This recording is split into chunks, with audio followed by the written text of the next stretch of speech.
Right, dilettante environmentalism. Sounds a bit ranty, doesn't it? Working title. It is the right word, and maybe in a few small sections of video I can explain why. But it's a working title because I'm afraid to say this is almost the problem.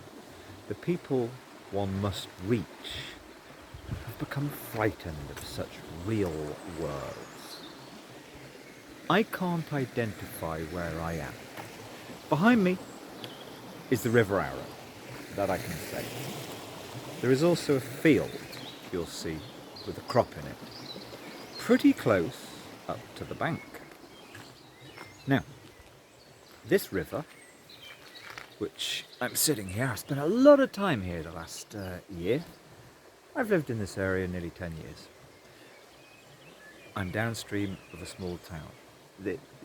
This is totally irrelevant, the location, other than, in fact, it's so symbolic.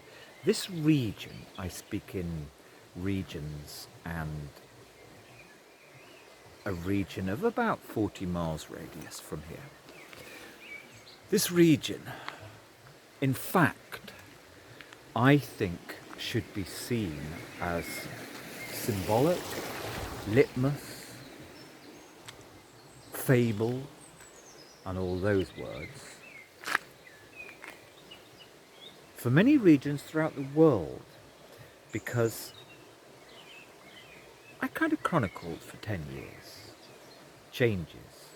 Now that sounds like I go around with my camera looking at a magnifying glass looking at butterflies. No, it's the way people act in various settings that is what matters. And I think I've got a pretty good handle on it. Anyway, trying to keep to the point. Let's start with one word, or rather, the marches. The marches. Now the marches, I'm in the marches. Now if you look the marches up on Wikipedia, you'll see various different, or rather on the internet, you'll see various different definitions. But it's that very word. It's kind of almost, there is a technical, historical concept to the word, but it became a word used in a way resonant of myth. And that's the point. The truth of this whole area, but the area I'm concerned with, broadly West Herefordshire, Powys, East Powys, Shropshire, and down from the Black Mountains behind by Hay, the Wye, the Usk, etc. It's not terribly important, actually, the exact definition of the area that I've covered. But one thing I can say is that the many incomers the last 15 years, and now the new visitors and tourists, essentially deep down this area trades on two things really. And what is this kind of mythological concept of something solid in the marches, the marcher lords, and woven in to the PR, because it's just PR.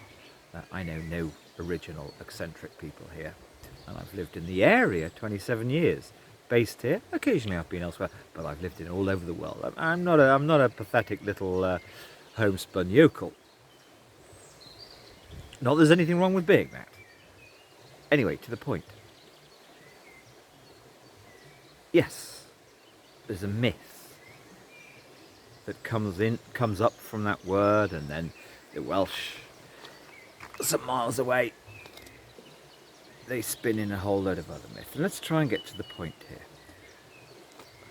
This river is dead. As good as. I shall be honest. A fish jumped down there 10 minutes ago.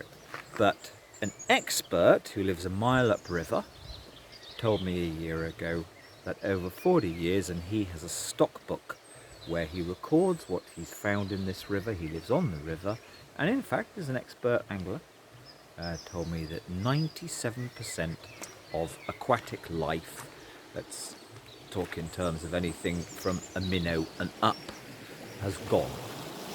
As is the situation with the lug up there, the Y down there, the tame further up.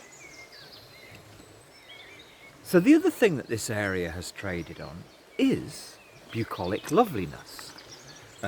Well, when your rivers are dead, I think you're kind of committing fraud in many ways. But let's get into the point if possible where I will probably have to go to part 2 because my internet speeds are so terrible. This field, now I actually know this farmer. I'm not going to say anything about him, but why can't I identify myself? Because of, I think, what we'll try and get to in part 2. But the environmentalists of the area, or the people that set themselves up as custodians, guardians, run little non-profit organisations, etc., have stalls at the local agricultural shows, etc. If they walked along this bridge, they wouldn't even notice that. Now, okay, some would say, yes, we need to do something about the fact that farms are allowed, or rather the practice, the culture, is that they are planting crop right up to the river. And that crop requires chemicals. This river's dead. But they wouldn't do the work, which I've done, to explore what happens in some other regions. I haven't had the time to do it comprehensively. Even areas of East Anglia, there is a culture of leaving a jolly good margin. Now, I shall leave it at that for part 1.